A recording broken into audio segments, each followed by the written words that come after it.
up a minute. What's it called? Come. Give me the word in. Order! Order! I say to the honourable gentleman, give me this. I will not tolerate such behaviour. If you want to go out now, but if you stand again, I will order you out. Make your mind up. Either shut up and get out.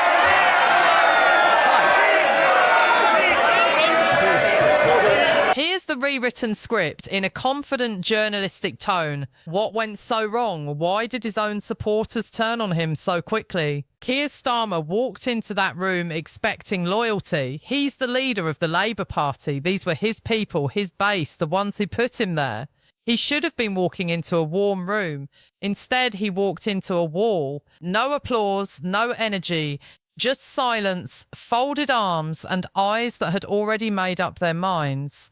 And the damage was done before he opened his mouth. That's the part most political analysts miss. It wasn't what Starmer said that broke the moment. It was what the room said before he could.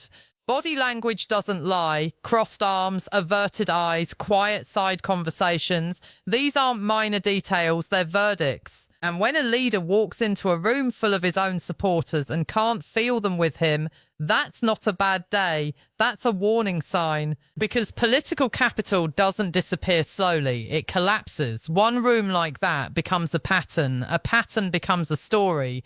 And once that story takes hold, that your own people have lost faith in you, it's nearly impossible to rewrite. Starmer needed that room. He didn't get it. And now the question isn't just what went wrong in there. The question is what happens next and whether he has enough left to stop the bleeding. Leader of the opposition, Kemi Badenoch. Mr. Speaker, can I first of all take this opportunity to congratulate the member for Rochdale for being the toady of the week. Helping the Prime Minister. We all know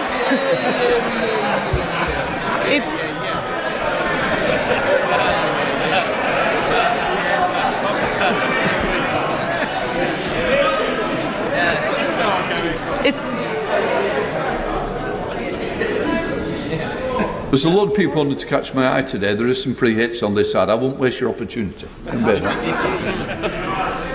It's been a difficult week for the Prime Minister. So let's start with something simple. Can the Prime Minister tell the House how much his welfare bill is going to save? Prime Minister. Mr. Speaker, let me start by saying free school matters on this side of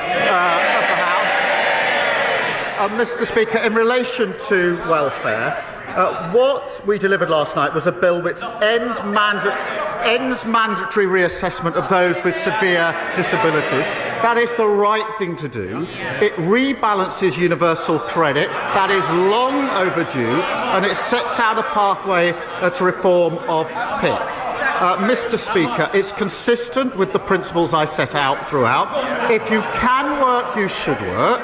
If you need help into work, the state should provide the help. The system that they broke doesn't do so. And if you can't work... I think there's one or two I can spot immediately. Usual voices, same names, please. It's too early to leave the chamber. Prime Minister. And Mr. Speaker, if you can't work, you must be supported and protected. The reformed welfare system that we're putting in place will be better for individuals, better for the taxpayer and better for the economy. Kemi Badenoch. Mr. Speaker, I don't think the Prime Minister actually watched what happened in the House yesterday. His bill was completely gutted. A U-turn in the middle of the debate, removing Clause 5. Where on earth was he? The reason why he can't answer the question is because he knows it doesn't save any money. It's going to cost millions. This is the first Prime Minister in history to propose a bill to save money who ended up with a bill which costs money. So if the bill doesn't cut welfare spending, can the Prime Minister tell the House how many people it will get into work? Well, Mr. Speaker, I'm glad she asked that because it gives me the opportunity to say we've already started changing the job centres and investing in support back into work. The Trailblazer scheme, which is doing exactly what she asked me, which is getting people back into work. The bill last night will help people back into work, and of course the Timms review is ongoing. But I tell you what won't help people back into work, won't help control the costs, and that is voting to keep the broken system. And that is what they did last night. Everybody in this House accepts that the current system is broken. It invites the question, who broke it? They broke it. And last night, they voted for the status quo. The broken system is their policy. That won't help individuals, taxpayers, and it certainly won't help the economy. Mr. Speaker, I'll tell him what we did on welfare. Yes, they can laugh. While they're laughing, they don't know my party delivered the biggest reform of welfare in government. We got record numbers of people into work, including millions of disabled people, and we cut the deficit every year until COVID. The fact is, we're not scared of doing difficult things on this side of the House. We got people back into work.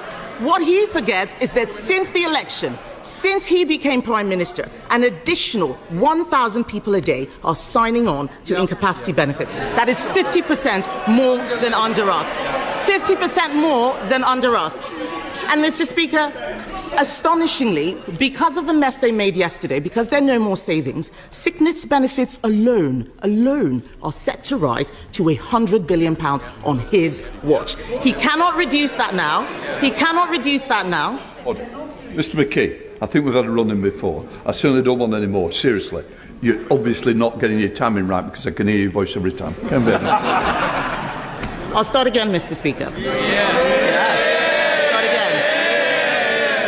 Sickness benefits, louder for those at the back, sickness benefits are set to rise to £100 billion because of their mess. They cannot now reduce it. They can't reduce it because after last night's humiliating U-turn, we know he cannot control his MPs. They're cheering now, but you signed the amendment.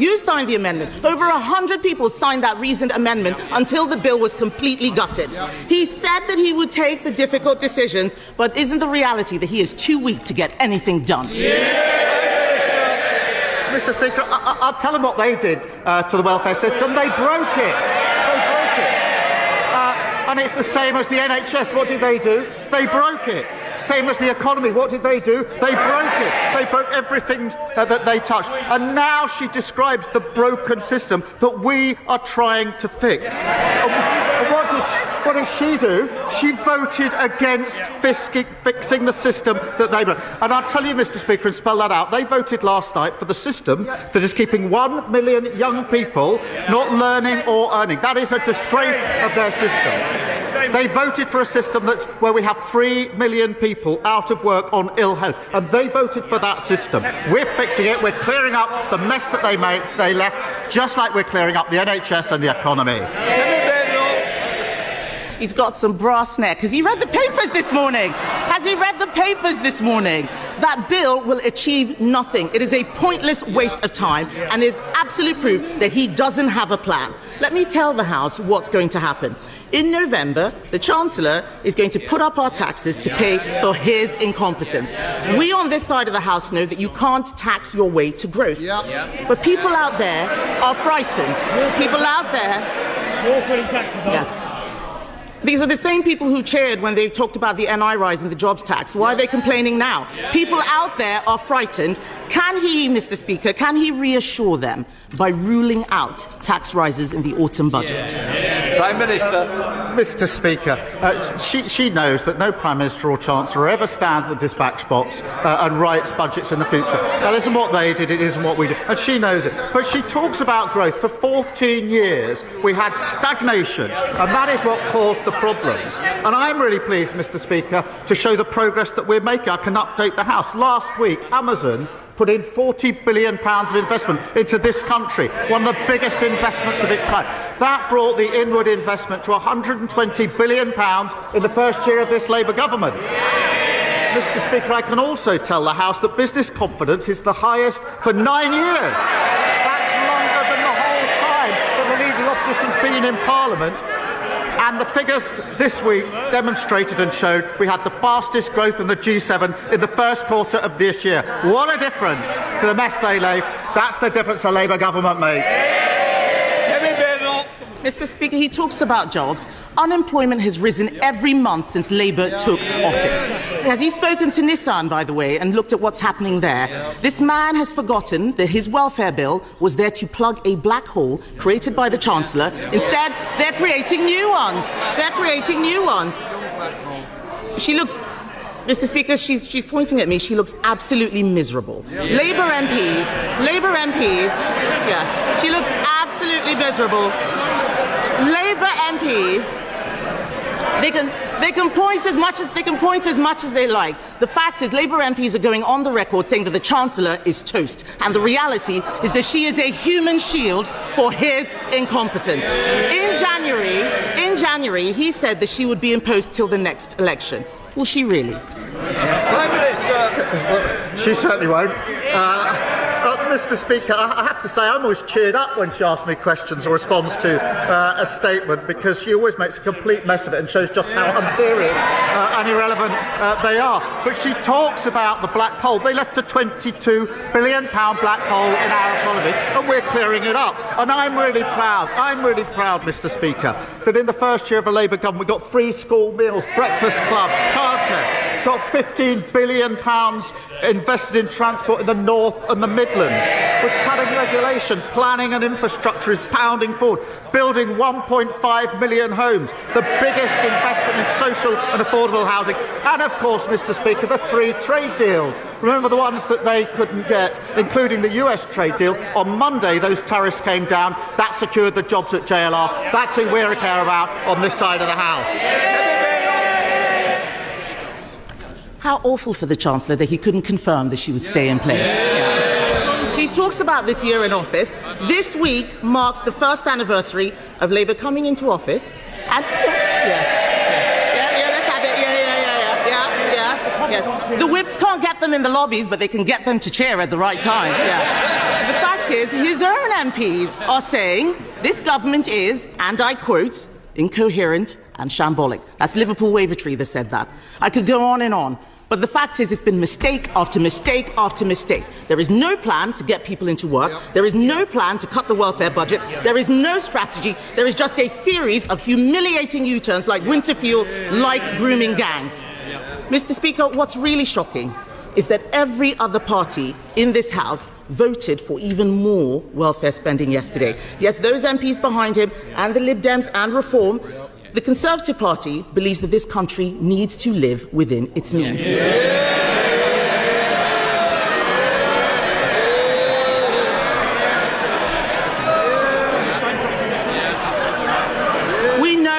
We know what we believe, Mr. Speaker, but this is a Prime Minister who has U-turned on everything he's done in office, including his own speeches, because he doesn't know what he believes. With left-wing Labour MPs now running the government, isn't it working people who will now pay the price? Mr. Speaker, this is why she always cheers me up. She talks about living within their means, having left a £22 billion black hole. Mr. Speaker, she talks about the first year. I'm really proud of our first year in government. We promised, Mr. Speaker, 2 million extra NHS appointments. We've delivered 4 million. A promise made and a promise delivered. We promised the biggest upgrade to workers' rights in a generation within the first 100 days. Promise made, promise delivered. We promised free breakfast clubs. That's a promise made and a promise delivered. Banning bonuses for water bosses who pollute our rivers. That's the mess they left. A promise made and a promise delivered. Creating GB Energy. A promise made and a promise delivered. The largest increase in defence spending since the last Labour government. A promise made and a promise delivered. And putting more money in the pockets of working people, particularly the 3 million who are the lowest paid through the national minimum wage. A promise made and a promise delivered. We're only getting started, and the Chancellor's led on all these issues, and we're grateful to her for it. There are moments in politics that don't just make the headlines, they make the argument for you. Moments where everything a party claims to stand for either holds up under pressure or quietly collapses in plain sight. What happened inside the House of Commons this week was exactly that kind of moment.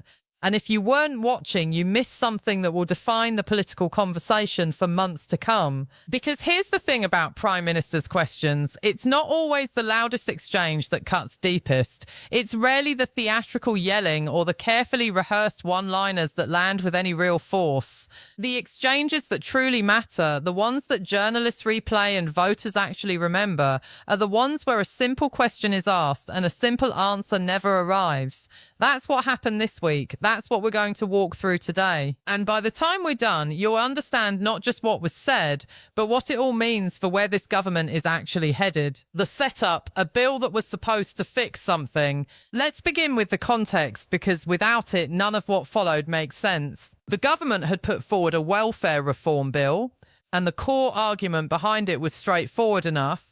Britain's welfare spending had ballooned to a number that is genuinely difficult to wrap your head around. We are approaching £100 billion a year, not across a decade, per year. That is not a small government talking point. That is a structural fiscal reality that any serious government of any political colour eventually has to confront. The government's position was that this bill would begin to address that reality, that it would introduce discipline into a system that had expanded without sufficient accountability, that it would, over time, reduce the pressure on the public finances and give the Treasury something it desperately needed, room to mover. Fine, reasonable, an argument worth making. Except that before the bill had even passed, something had already gone wrong. Under pressure from their own MPs, not the opposition, not outside campaigners, but their own backbenchers, the government had quietly gutted one of the bill's key mechanisms, a clause that was central to the bill's savings logic. Clause 5 gone, stripped out, replaced with something softer that, according to independent analysis, didn't save money at all. It spent more of it. So by the time Kemi Badenoch stood up at the dispatch box, she wasn't walking into a neutral debate about competing visions of welfare reform. She was walking into a situation where the government had already weakened its own flagship legislation under pressure from inside its own parliamentary party before the ink was even dry. That's the terrain she was working with, and she used every inch of it. The opening one clean question. She didn't overload the chamber with 10 different attacks. She didn't reach for the kind of scattershot criticism that sounds aggressive but gives a skilled politician too many exits. She started with one question. Clean, specific, entirely reasonable. How much will this bill save? That's it. Not a trick, not a trap. A basic accountability question that any minister, any official, any department spokesperson should be able to answer about their own legislation. You're introducing a bill to reduce spending. Tell us how much spending it reduces. Show your workings. Give us the number. The Prime Minister stood up, and the Prime Minister did not give a number. What he gave instead was a principle, a reassurance, something along the lines of, those who cannot work will always be protected and supported, which is, to be entirely fair, a decent thing to say, a humane thing to say, but it is not an answer to the question that was asked. Badenoch had asked for fiscal accountability and received a value statement. She had asked what the bill would save and received a commitment to compassion. Now, in politics, this kind of sidestep happens constantly. It's practically an art form at this point. But what made it notable here, what made it politically damaging, is that the question wasn't an unfair ambush. It was the most basic level of scrutiny you can apply to a piece of spending legislation. If you cannot tell the chamber how much your savings bill saves, that raises a very obvious question about whether anyone in your government actually knows. The Clause 5 moment, when your own legislation becomes the evidence against you, she pressed. Of course she pressed. And what she pressed on was the amendment, Clause 5, the provision that had been removed from the bill after Labour MPs demanded changes, the provision whose absence, according to analysis circulating at the time, didn't just reduce the expected savings, It reversed them. A bill designed to cut spending had been modified in a way that increased it. Badenoch's argument here was delivered with what you can only describe as forensic calm. She wasn't shouting. She wasn't performing outrage. She was simply laying out the sequence of events. The government promised savings. The government's own MPs rejected the mechanism for achieving those savings. The government capitulated, and the financial outcome is now the opposite of what was promised. She asked the Prime Minister directly, how many people does he expect this bill to return to productive work? Because that ultimately is where the numbers have to come from. Welfare reform that doesn't move people toward employment isn't reform, it's reclassification. Shifting people from one category to another without actually changing their circumstances.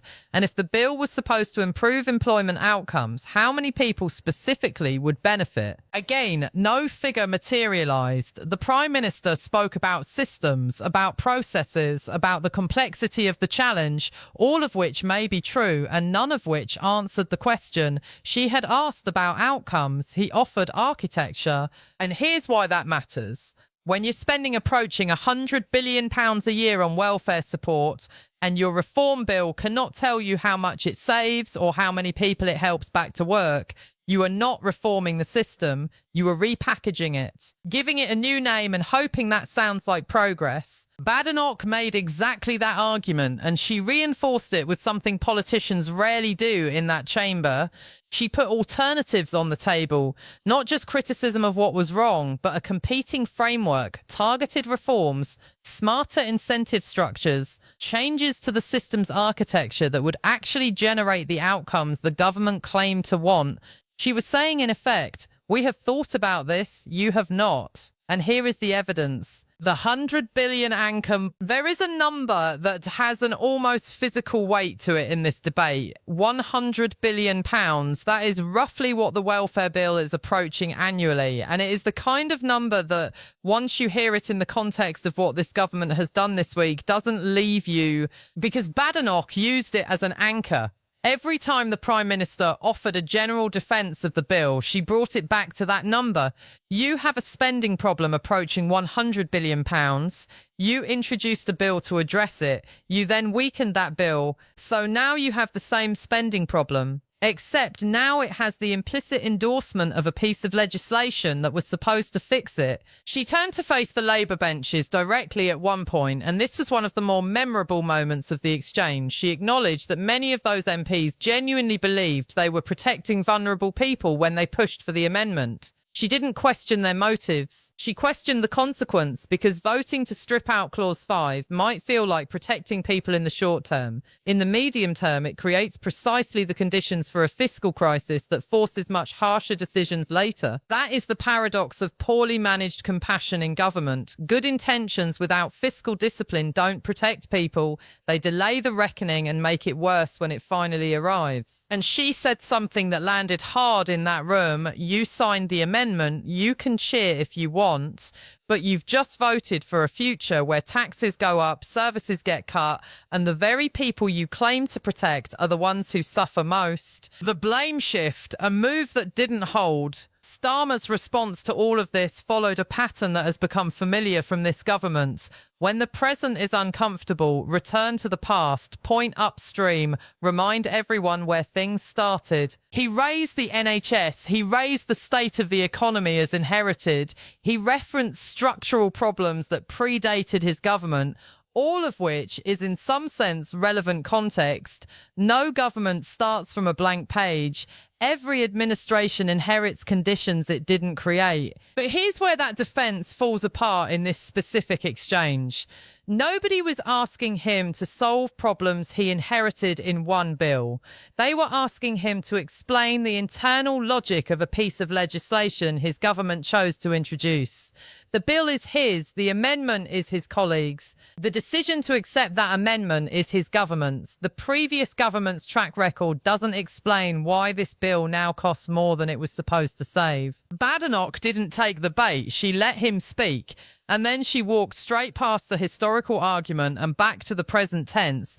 This is your bill. These are your numbers. This is your amendment. Where does it leave us? The Prime Minister had no clean exit from that room. The tax question, the moment that will be replayed, and then came the moment that cut through everything else. If the welfare bill no longer saves what it was supposed to save, if it has been amended to the point where the savings calculation is now broken, then there is a gap, a hole in the fiscal plan, and that hole has to be filled somehow. Either spending goes down somewhere else, which means cuts to services the government has pledged to protect, or revenue goes up, which is a political way of saying taxes rise. Badenoch asked the Prime Minister directly, could he rule out tax increases before November? He could not. His answer, technically careful, politically devastating, was that no Prime Minister makes future budget commitments at the dispatch box. Which is true. That is genuinely true. No responsible leader pre-announces fiscal decisions in the middle of a parliamentary session. But in the context of that moment, in the middle of a cost of living crisis that has hollowed out household budgets across the country, the inability to say no, taxes will not rise, is not a technical answer. It is a confirmation. It tells every voter watching exactly what they feared. The door is still open. He pivoted quickly. Amazon, investment announcements, signals of economic confidence, all genuine things, all worth saying in a different context. But in that specific moment, following that specific question, pivoting to investment numbers felt less like a counter-argument and more like a subject change. She called it that directly. She pointed out that rising unemployment figures month after month since the government came to power exist alongside those investment announcements, and that a welfare bill meant to stabilise the fiscal position now does the opposite. The front bench had no comfortable response to that combination of facts. The leadership question that nobody had to say out loud. There is a version of this exchange that stays in the realm of policy, numbers, amendments, fiscal projections. That version is serious enough on its own terms. But Badenoch widened the frame at a crucial point, and what she was really asking, without quite saying it directly, was a question about control. If the Prime Minister's own parliamentary party can force changes to flagship legislation before it even passes, who is setting the agenda? If the government introduces a bill to reduce spending and its own MPs amend it to increase spending, where does authority actually sit? This is a particularly sharp question for a government that came to power with a majority that looked, on paper, almost unassailable. A majority that large should mean legislative confidence. It should mean the ability to pass policy without being held hostage by internal factions. And yet here was the welfare bill, proof that the majority is more fractured than the numbers suggest, that there are blocks of Labour MPs who will resist the leadership on specific issues, who will organise, who will succeed in forcing changes. That dynamic, Badenoch implied, creates a compounding problem because every future piece of difficult legislation carries the same risk. Every reform that causes any friction internally now has to be negotiated with the government's own backbenchers before it reaches the opposition. That is not governing with a mandate. That is governing through internal coalition management and doing it poorly enough that it shows. The question of who is actually in charge hung in the chamber. The Prime Minister didn't address it directly. He couldn't really, because the bill itself was the evidence. The closing arguments, volume versus clarity. Starmer's close was vigorous. Schools, minimum wage, NHS appointments, a trade deal. He came out swinging with a list of things the government had delivered or was in the process of delivering, and he delivered it with energy. But here is the fundamental problem with closing with a list of achievements when the exchange you're closing has been about accountability. It sounds like a change of subject, not a rebuttal, not a counter-argument, a pivot to territory that feels more comfortable. Because the core questions Badenoch had asked, how much does this bill save? How many people will it return to work? Can you rule out tax rises? Who is actually in control of your legislative agenda? None of those were answered. And listing other things the government has done, however real those things are, doesn't fill the gap where those answers should have been. Her final point was measured. Quiet even. A government that walks back its own commitments, not once, not as an exception, but as a pattern, raises a question that goes beyond any single policy.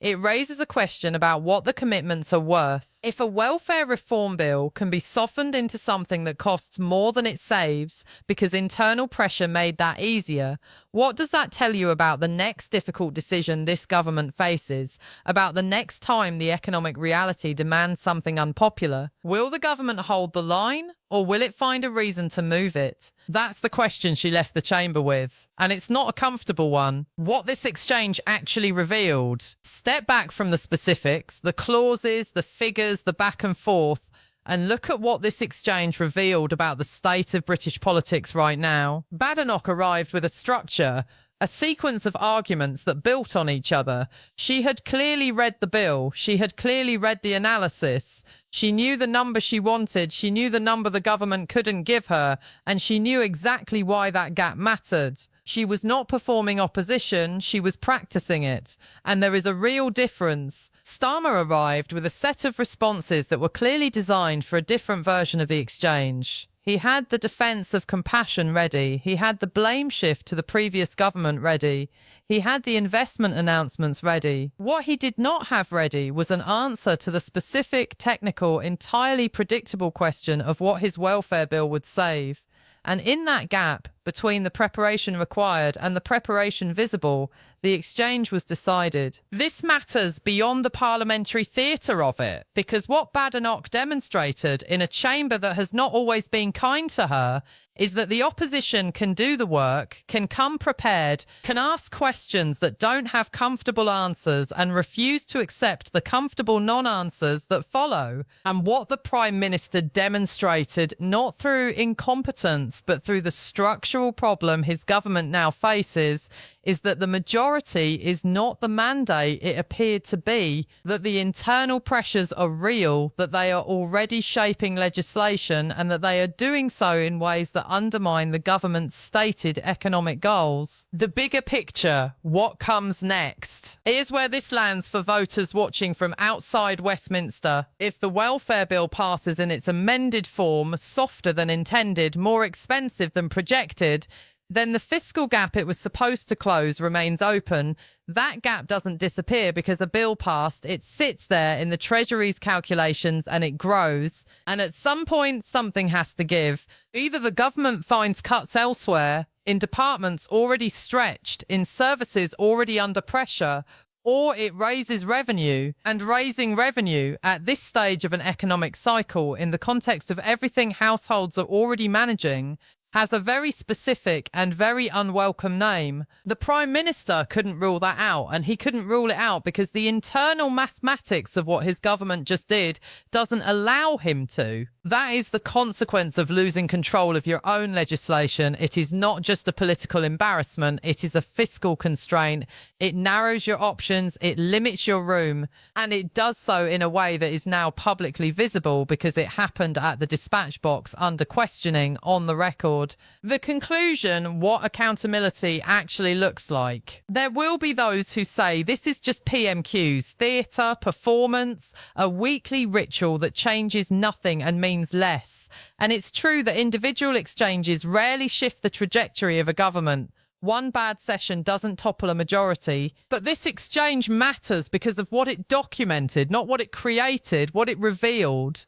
A welfare reform bill that costs more than it saves, a parliamentary majority that cannot pass its own policy intact, a prime minister who cannot rule out tax increases at a moment when ruling them out would have been enormously valuable, and an opposition leader who came with arguments, with numbers, with structure, and used them. What Badenoch showed this week is that accountability is possible, that a prepared opposition can expose the gap between a government's promises and its decisions, that the right questions asked with precision and refuse the comfort of non-answers can cut through even the most carefully managed narrative. What Starmer showed is that governing with a large majority and governing with authority are not the same thing, that you can win an election decisively and still find your legislation being rewritten by your own backbenchers before it passes. that the questions that matter most, how much does this save? How many people does this help? Can you rule out raising taxes?